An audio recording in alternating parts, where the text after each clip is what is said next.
Next 9 news में आपका बहुत बहुत स्वागत है। मैं हूं आपके साथ अबरारुल हक रहमानी। आज महाराष्ट्र के उस खास मुद्दे पर बात करेंगे जिस मुद्दे को लेकर के लगातार 4 महीने से राजनीति गरमाई हुई है। दरअसल कोर्ट में जो मामला चल रहा है और चुनाव आयोग में जो उद्धव ठाकरे ने याचिका दायर कर रखी है उन विधायकों को लेकर के, अपनी पार्टी के उस निशान को लेकर के, जिस पर अभी भी तारीख पर तारीख मिल रही है।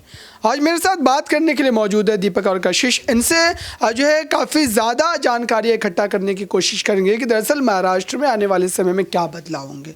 तो पहला मेरा प्रश्न रहेगा दीपक से कि दरअसल इस वक्त आपने देखा जिस तरीके से बीते दिनों जो सुनवाई हुई थी, उस सुनवाई में एकनाथ शिंदे का पक्ष मजबूत था। तो क्या यहाँ पर बात की जाए कि उद्धव ठाकरे के लिए राजनीतिक तौर पर फिर से जो है खाई खोदी जा रही है एकनाथ शिंदे और भारतीय जनता पार्टी के द्वारा मिलकर? देखिए, सबसे बड़ी बात शिवसेना का चुनाव चिन्ह, क्योंकि भारतीय जनता पार्टी को शिवसेना पार्टी से गठबंधन करना है, ना कि कुछ विधायकों से। अगर विधायकों की जरूरत है तो उनके पास निर्दलीय विधायक पहले से थे। उनको शिवसेना का चुनाव चिन्ह बहुत इंपॉर्टेंट है, क्योंकि बीएमसी चुनाव अगर देखा जाए 20 सालों से शिवसेना की पार्टी का दबदबा रहा। शिवसेना का चुनाव चिन्ह जिसके पास रहेगी वो बाला साहब ठाकरे का असली उत्तराधिकारी माना जाएगा। अब चुनाव आयोग क्या फैसला करता है उस पर सबकी नजरें रहेंगी। लेकिन आज चुनाव आयोग की पोल खोल दी कपिल सिब्बल ने कोर्ट के अंदर। जिस तरीके दिल्ली हाईकोर्ट में दलीलें दी, उन्होंने साफ कहा कि जब शिवसेना चुनाव चिन्ह फ्रीज किया जा रहा था तो कम से कम हमसे हमारी दलीलें तो ले लेते, हमसे पूछताछ तो कर लेते। क्योंकि जब शिंदे ने बगावत करी तो वहां पर कोई गुट नहीं है, 2 दल बने हुए हैं इस समय। उनको दल का नाम दिया गया है यहाँ पर कपिल सिब्बल के द्वारा, और उन्होंने साफ कहा कि कोर्ट को इसके लेकर कोई ना कोई कार्रवाई करनी होगी, कोई ना कोई फैसला देना होगा, वरना ये कानून के खिलाफ है। और हमसे बिना पूछे, यानी उद्धव से बिना पूछे, कपिल सिब्बल जो खुद एक वकील के तौर पर है, उद्धव ठाकरे का पक्ष रखते हैं, उनसे बिना पूछे यहाँ पर फ्रीज कर देना चुनाव चिन्ह, ये कहीं का कोई तुक नहीं हुआ। लेकिन यहाँ पर जब चुनाव आयोग के उस फैसले पर उद्धव ठाकरे ने अपनी नाराजगी जाहिर की, हालांकि उन्होंने 4 पन्नों का एक पत्र भी लिखा था चुनाव आयोग के, उसमें कई तरीके की बातें जो उसका जिक्र किया गया था। लेकिन अब देखिए यहाँ पर कि चुनाव आयोग ने जो बातें कही है उनके द्वारा साफ तौर पर कहा गया कि उद्धव ठाकरे को अपने पक्ष को पूरी तरीके से रखने का मौका दिया गया। और यहाँ पर चुनाव आयोग ने वक्त की नज़ाकत को समझते हुए उस समय जबकि अंधेरी पूर्व में चुनाव होने वाले तो उपचुनाव, उसको लेकर के उन्होंने जल्दबाजी में इस तरीके का फैसला लिया। तो क्या जानबूझ करके उद्धव ठाकरे इस पूरे मुद्दे को कहीं ना कहीं राजनीतिक एंगल देने की कोशिश कर रहे हैं, चुनाव आयोग को ही कटघरे में खड़े कर रहे हैं? देखिए, अगर ये राजनीतिक एंगल होता तो आज कपिल सिब्बल की दलीलों को नकार दिया जाता, कोर्ट याचिका को स्वीकार नहीं करता, जो मामला सुरक्षित रखा है उसको नकार दिया जाता। आज मामले को सुरक्षित रखा गया कोर्ट के समक्ष। और साथ ही साथ यहाँ पर बात करें तो उद्धव ठाकरे राजनीतिक कोई मुद्दा नहीं उठा रहे, शिंदे को उठा रहा है, क्योंकि उद्धव ने सीएम कुर्सी अपने हाथ से जाने दी हंसते हंसते, और वो शिवसेना पार्टी नहीं जाने देना चाहते, क्योंकि वहाँ पर राजनीतिक नहीं बल्कि पारिवारिक कुछ यहाँ पर उनके कह सकते हैं एहसास जुड़े हैं, जिसकी वजह से वो शिवसेना का चुनाव चिन्ह अपने पास रखना चाहते हैं। बिल्कुल कशिश से समझते हैं कि दरअसल जैसे दीपक ने तमाम बातें कही है, तो यहाँ पर आप देखिए कि उद्धव ठाकरे क्या वाकई में उनकी राजनीतिक ताकत जो वो कम नहीं हुई है? क्योंकि सरकार का जब गठन हुआ था विधानसभा चुनाव के बाद, उस समय पूरी तरीके से सभी को ये बात पता है अभी भी कि शरद पवार के ही तमाम कारनामों की वजह से सारी चीज़ें हो पाई थी। तो क्या उद्धव ठाकरे का शुरुआती दिनों से शिवसेना पर जो आप कह सकते पकड़ है वो कमज़ोर हुई थी, ये बात हकीकत है।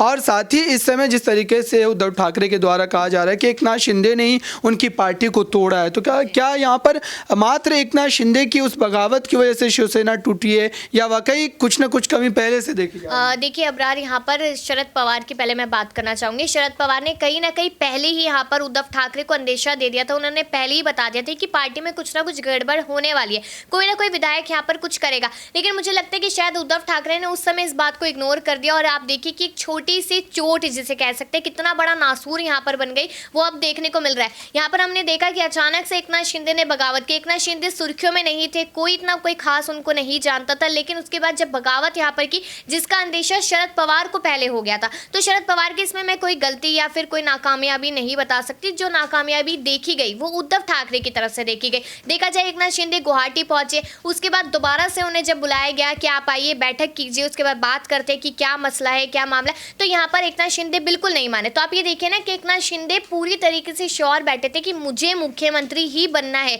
वो यहाँ पर लगातार भले ये कह रहे हो कि मैं बाला साहब ठाकरे जी की राह पे चलना चाहता हूँ, हिंदुत्व की राह पे चलना चाहता हूँ, लेकिन ये सारी बातें मुझे मेरे हिसाब से तो साफ झूठी होती नजर आई, क्योंकि यहाँ पर उनको सिर्फ मुख्यमंत्री बनना था। उनके साथ जो विधायकों ने बगावत की उन्हें सिर्फ एक बड़ा पद या एक बड़ी जिम्मेदारी देनी थी चाहिए थी, लेकिन यहाँ पर अभी भी जिस तरीके से गठबंधन हुआ है तभी भी उनको नहीं मिला। तो कहीं कहीं ना कहीं आप ये देखिए कि अभी मैं कुछ दिन पहले 3 से 4 दिन पहले यहाँ पर ऐसी एक खबर आ रही थी कि वो लोग भी कहीं ना कहीं शिंदे के साथ बगावत कर सकते हैं। और ये बात मैंने पहले भी कही थी कि आज बगावत कोई कर रहा है तो हो सकता है कि 4 दिन बाद वो वहाँ से भी बगावत करे। तो अभी कहीं ना कहीं यहाँ पर जो कमी है वो उद्धव ठाकरे के नेतृत्व में थी। अगर वो पहले ही संभालना चाहते तो वो संभाल सकते थे, लेकिन उन्होंने इस बात को इग्नोर किया, जिसको लेकर शिंदे ने कह दिया कि हमेशा अपनी जगह पे बैठे रहते थे, कभी जनता के बीच में नहीं आए, और आज वही नेता जनता के बीच में दिखाई दे रहे हैं। बिल्कुल। यहाँ पर दीपक एक सवाल का जवाब दीजिए कि दरअसल जिस तरीके से शरद पवार के कहने पर उद्धव ठाकरे ने तमाम अपने फैसले लिए, लेकिन अभी की अगर बात की जाए तो